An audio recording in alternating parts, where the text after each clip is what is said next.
മറ്റൊരു വാർത്തയിലേക്ക് പോകാം. ജൂൺ 1 സ്കൂളുകളൊക്കെ തുറക്കാൻ സമയമായി. മകള് ഇനി എത്രയിലാണ്?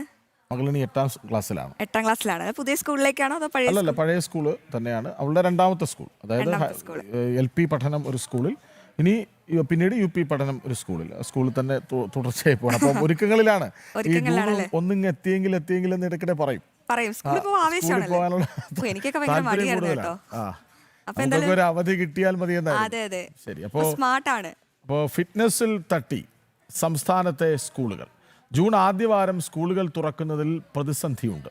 സ്കൂൾ കെട്ടിടങ്ങളുടെ അറ്റകുറ്റപ്പണി പൂർത്തിയാക്കി ഫിറ്റ്നസ് സർട്ടിഫിക്കറ്റ് നേടണമെന്നാണ് വിദ്യാഭ്യാസ വകുപ്പിന്റെ നിർദ്ദേശം.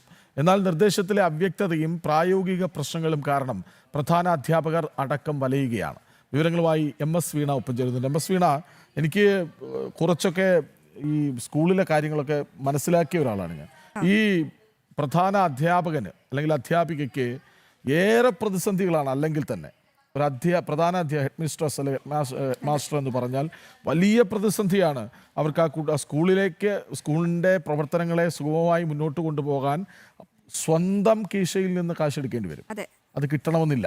അപ്പോൾ വളരെ പ്രയാസപ്പെട്ടാണ്, വളരെ പണിപ്പെട്ടാണ് ഓരോ പ്രധാന അധ്യാപകരും മുന്നോട്ട് പോകുന്നത്. അവിടെ നിൽക്കട്ടെ, ഈ ഫിറ്റ്നസ്, കെട്ടിടങ്ങളുടെ ഫിറ്റ്നസ്, വാഹനങ്ങളുടെ ഫിറ്റ്നസ്സൊക്കെ ഇത് ഉറപ്പ് വരുത്തിയ ശേഷം മാത്രമേ സ്കൂളുകൾ തുറക്കാനാകൂ. അപ്പോൾ സ്വാഭാവികമായി ഈ ഫിറ്റ്നസ്സൊക്കെ പലപ്പോഴും ചടങ്ങായി മാറാറുണ്ട്. ശ്രദ്ധിക്കാതെ, അവിടെ വന്ന് നിരീക്ഷിക്കാതെ, അങ്ങനെയൊക്കെ സംഭവിക്കുന്നുണ്ട്. അതാണല്ലോ പല അപകടങ്ങൾ ഉണ്ടാകുമ്പോഴാണ് നമ്മൾ പിന്നെ അതിലേക്ക് പോകുന്നത്. നോക്കൂ, ഇപ്പോൾ എന്താണ് ഇതിലാകെ ഒരു അവ്യക്തതയുള്ളത്? ഇനി അധിക ദിവസം ഇല്ല, അതായത് ഒരു മാസം ഉണ്ട്, ഒരു മാസത്തിൽ കൂടുതലുണ്ടെങ്കിൽ പോലും ഈ നടപടികളൊക്കെ വളരെ വേഗത്തിൽ നടക്കേണ്ടതാണ്. എന്താണ് ഒരു അവ്യക്തത?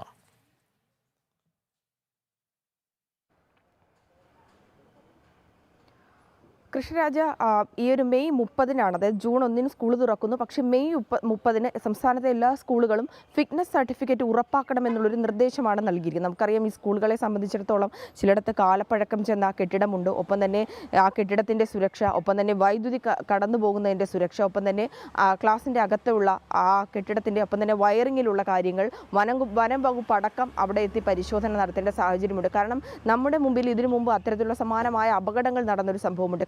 കഴിഞ്ഞ വർഷം, അതിൻ്റെ മുന്നത്തെ വർഷങ്ങളിലൊക്കെ നമ്മൾ പരിശോധിക്കുകയാണെങ്കിൽ കൊല്ലത്തടക്കം ഈ വൈദ്യുത കമ്പിയിൽ നിന്ന് ആഘാതമേറ്റ് മിഥുൻ എന്ന കുട്ടിയുടെ ജീവൻ പൊലിഞ്ഞൊരു സാഹചര്യം. ഒപ്പം തന്നെ അതിനു മുമ്പുള്ള വർഷങ്ങളിൽ സ്കൂളിൽ നിന്ന് തന്നെ പാമ്പ് കടിയേറ്റ് വിദ്യാർത്ഥി മരിച്ച സംഭവങ്ങളുണ്ട്. ഇത്തരത്തിലുള്ള സംഭവങ്ങൾ നിൽക്കുമ്പോൾ തന്നെ സ്കൂളിൻ്റെ കെട്ടിടത്തെ സംബന്ധിച്ചും കുട്ടികൾക്ക് സുരക്ഷിതം ഉറപ്പാക്കേണ്ട സംബന്ധിച്ചുമൊക്കെ എല്ലാ ഉത്തരവാദിത്വമുള്ളത് വിദ്യാഭ്യാസ വകുപ്പിനാണ്. ഇതുമായി ബന്ധപ്പെട്ട് വിവിധ വകുപ്പുകൾക്ക് വന്ന് പരിശോധന നടത്തി സ്കൂൾ സുരക്ഷിതമാണെന്ന് ഉറപ്പാക്കേണ്ട സർട്ടിഫിക്കറ്റ് നൽകേണ്ടതുണ്ട്. പക്ഷേ ഇതുമായി ബന്ധപ്പെട്ടുള്ള ഉത്തരവൊക്കെ വിദ്യാഭ്യാസ വകുപ്പ് പുറത്തിറക്കിയെങ്കിലും പക്ഷേ ഇതുമായി ബന്ധപ്പെട്ട് ചില നടപടിക്രമങ്ങളിലാണ് ഇപ്പോൾ കാലതാമസം നേടുന്നത്.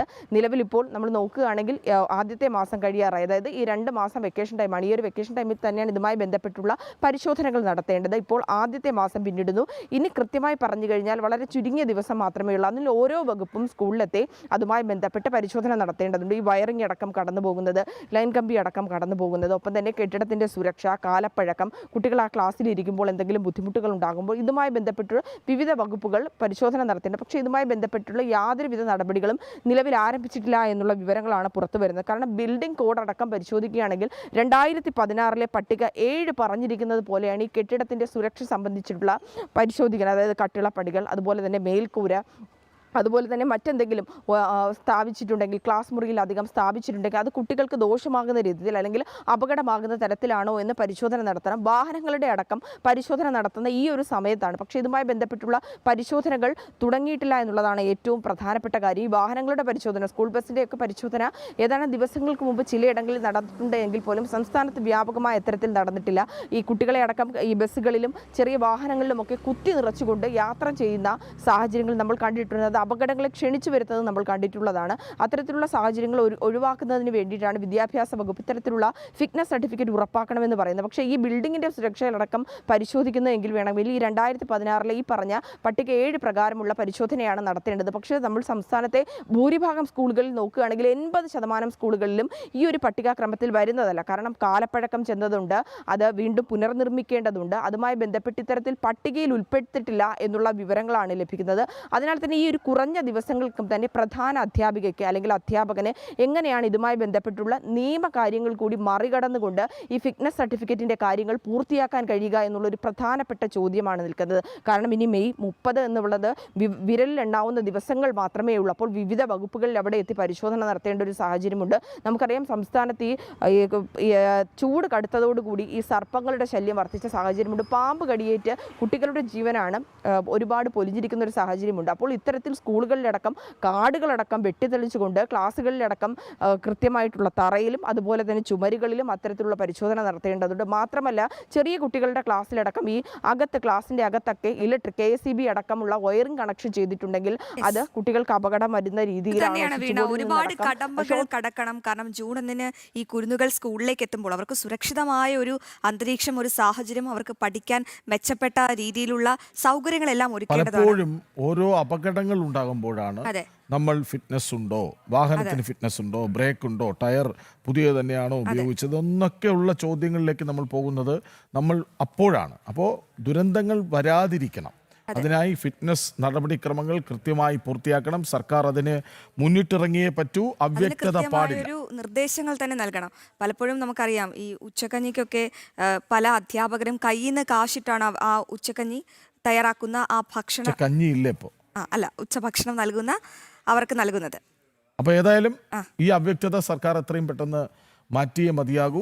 നമ്മുടെ കുട്ടികളാണ് ഓരോ കുട്ടിയും. ഇപ്പോൾ കഴിഞ്ഞ ദിവസം പാമ്പുകടിയേറ്റ ഒരു കുട്ടി മരിച്ചപ്പോൾ ആ കുട്ടിയുടെ ചിത്രം ചാനലുകളിൽ പത്രങ്ങളിലൊക്കെ എപ്പോൾ കണ്ടാലും നമ്മുടെ മനസ്സിലൊരു ഒരു ഒരു വിഷമം ഉണ്ടാവും. ഉറപ്പായിട്ടുണ്ട് ആ കുട്ടിയുടെ ചിരി അതൊക്കെ എത്ര പെട്ടെന്നാണ് മാഞ്ഞു പോയത്. നമുക്ക് നമ്മുടെ കുട്ടികളുടെ കാര്യത്തിലെങ്കിലും നമുക്കൊന്ന് അവ്യക്തതകളൊക്കെ ഒഴിവാക്കി നമുക്ക് വളരെ കാര്യക്ഷമമായ ഒരു പ്രവർത്തനം അത്യന്താപേക്ഷിതമാണ്.